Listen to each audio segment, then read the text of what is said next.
முறைகேடாக மணல் அள்ளியதை தட்டி கேட்ட பெண் விஏஓ வீடு புகுந்து தாக்கி நபர் கைது.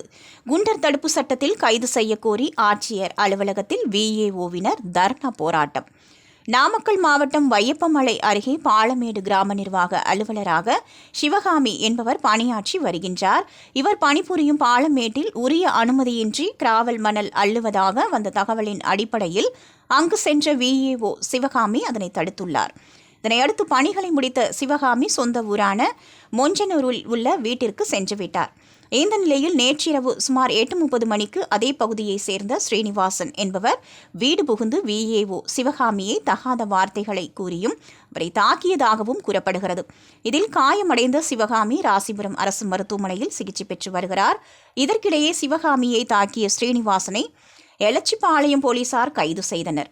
இந்நிலையில் பெண் விஏஓ சிவகாமியை தாக்கிய ஸ்ரீனிவாசன் என்பவரை குண்டர் தடுப்பு சட்டத்தில் கைது செய்ய வேண்டும், பணி பாதுகாப்பு வழங்க வேண்டும் உள்ளிட்ட கோரிக்கைகளை வலியுறுத்தி நாமக்கல் மாவட்ட ஆட்சித்தலைவர் அலுவலகத்தை 100க்கும் மேற்பட்ட கிராம நிர்வாக அலுவலர்கள் முற்றுகையிட்டு தர்ணா போராட்டத்தில் ஈடுபட்டனர். இதனையடுத்து மாவட்ட வருவாய் அலுவலர் சுமனிடம் விஏஓவினர் நடத்திய பேச்சுவார்த்தையில் சம்பந்தப்பட்ட ஸ்ரீனிவாசன் மீது குண்டர் தடுப்பு சட்டத்தில் கைது செய்து நடவடிக்கை எடுக்க வேண்டும் என கூறினர். அதற்கு டிஆர்ஓ சுமன் அது குறித்து உரிய நடவடிக்கை எடுக்கப்படும் என உறுதி அளித்ததன் அடிப்படையில் தர்ணா போராட்டத்தில் ஈடுபட்டு வந்த கிராம நிர்வாக அலுவலர்கள் போராட்டத்தை கைவிட்டு கலைந்து சென்றனர். என்னுடைய பேர் சிவகாமி. நான் திருச்செங்கோடு வட்டம் பாலமேடு கிராமத்தில் கிராம நிர்வாக அலுவலராக வேலை செஞ்சிட்ருக்கிறேன். வேலை செஞ்சுட்டு இருக்கும்போது நேற்று காலையில் என் வில்லேஜில் மண் அள்ளுறதா எனக்கு தகவல் வந்துச்சு. நான் ஃபீல்டுக்கு போய் அள்ளக்கூடாது, முறையான அனுமதி பெற்று மண் அள்ளுங்க அப்படின்னு சொல்லி நான் தடுத்து நிறுத்திட்டேன். தடுத்து நிறுத்தின உடனே அங்கேருந்து அந்த மண் அள்ளுறவங்க மொஞ்சனூர் சீனிவாசங்கிறவருக்கு ஃபோன் பண்ணி இந்த மாதிரி விஓஓ தடுத்து நிறுத்திட்டாங்க அப்படின்னு சொல்லி அவருக்கு சொல்லிட்டாரு. அவருக்கு சொன்னதுக்கப்புறம் சொல்லி என்னை மிரட்டுறாங்க. நான் அப்படி தான் அள்ளுவேன், நீங்கள் என்ன பண்ணிட முடியும், என்னால் என்ன செஞ்சிட முடியும், நான் அப்படி தான் செய்வேன், நீ பார்க்குறத பார்த்துக்கோ, என்ன வேணாலும் பண்ணு, நீ தடுத்தீங்கன்னா நான் உன்னை வண்டி விட்டு ஏற்றிடுவேன்னு சொல்லி வண்டிக்காரரை வச்சு என்னை மிரட்டுனாங்க. நாங்கள் இந்த சம்பவம் சம்மந்தமாக எங்கள் வட்டாட்சியர்கிட்ட நாங்கள் போய் சொன்னோம்.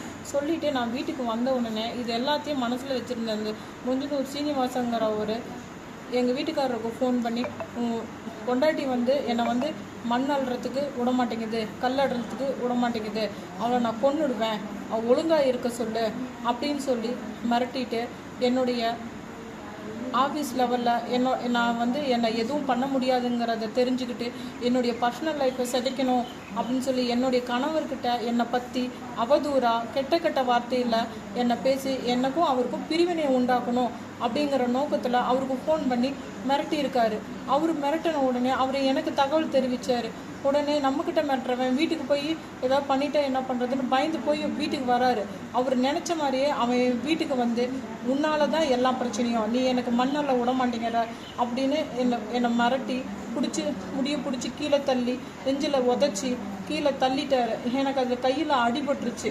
அடிபட்டு நான் கொஞ்சம் ப்ரெஷர் ஓவராகி நான் மயங்கிட்டேன். அதுக்கப்புறம் என்னை ஹாஸ்பிட்டல் கூட்டிகிட்டு வந்துட்டாங்க.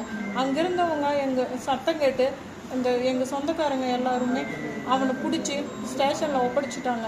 அவன் மேலே ஏற்கனவே 3 எஃப்ஐஆர் இருக்குது. அவன் நான் ஒரு அரசு அலுவலர், என்னை மண் அள்ளக்கூடாதுன்னு சொன்னதுனால இவ்வளோ நாளாக தமிழ்நாட்டில் எங்கள் விஓ ஆஃபீஸில் போய் எங்கள் விஓக்களை மிரட்டிக்கிட்டு இருந்தாங்க, வெட்டுனாங்க, கிராம உதவியாளரை அடிச்சிருக்கிறாங்க, என்னென்னமோ பண்ணியிருக்கிறாங்க. ஆனால் இன்றைக்கி என்னோடய வீடு தேடி நீ ஏன் மண்ணெல்லாம் விட மாட்டேங்கிற, நான் அப்படி தான் அள்ளுவேன், நீ சாவுன்னு சொல்லி என்னை எங்கள் வீட்டிலேயே கொலை முயற்சி செய்கிறாரு. நான் எப்படி நான் அந்த மறுபடியும் நான் மேற்கொண்டு வேலை செய்கிறது, என்னை போல இருக்கக்கூடிய பெண் கிராம நிர்வாக அலுவலர் எப்படி தைரியமாக வேலை செய்கிறது? இது முதல் முறை கிடையாது. கிராம நிர்வாக அலுவலர் தாக்குனவரை அவர் மேலே கடுமையான நடவடிக்கை எடுக்கணும். அவர் மேலே குண்டாஸ் கண்டிப்பாக போட்டாகணும். அவர் ஒரு வாண்டட் அக்யூஸ்டு. அவர் மேலே ஏற்கனவே 3 எஃப்ஐஆர் இருக்குது. மகளிர் ஸ்டேஷனில் கம்ப்ளைண்ட் இருக்குது. இப்போ என்னோட தான் 5வது கேஸு. நான் அவர் ஒரு என்னை கொலை மிரட்டல் விரட்டி என்னை பணி செய்ய விடாமல் தடுத்த நபரை கண்டிப்பாக குண்டாஸ் போட்டே ஆகணும். இது தமிழ்நாட்டில் நடக்கிற முதல் பிரச்சனை கிடையாது. என்னை போல கிராம நிர்வாக அலுவலருக்கு மீண்டும் மீண்டும் நடக்கிற பிரச்சனை. தயவு செஞ்சு தமிழ்நாடு கவர்மெண்ட் அந்த நபருக்கு குண்டாஸ் போடணும், எங்களுக்கு பணி பாதுகாப்பு தரணும். கண்டிப்பாக நாங்கள் இந்த கவர்மெண்ட் கிட்ட கெஞ்சி கேட்டுக்கிறேன். என்னை போல கிராம நிர்வாக அலுவலர் எப்படி வேலை செய்ய முடியும் நிம்மதியாக சொல்லுங்க. இனி இந்த சம்பவங்கள் வந்து நடைபெறக்கூடாது அப்படிங்கிற மாதிரி சொல்லியிருக்கிறோம். அதுக்கு நீங்கள் வந்து மாவட்ட நிர்வாகம் எங்களுக்கு வந்து உறுதுணையாக இருக்கணும். சம்பந்தப்பட்ட நபர் மீது ஏற்கனவே 3-4 வழக்குகள் இருக்கின்றன.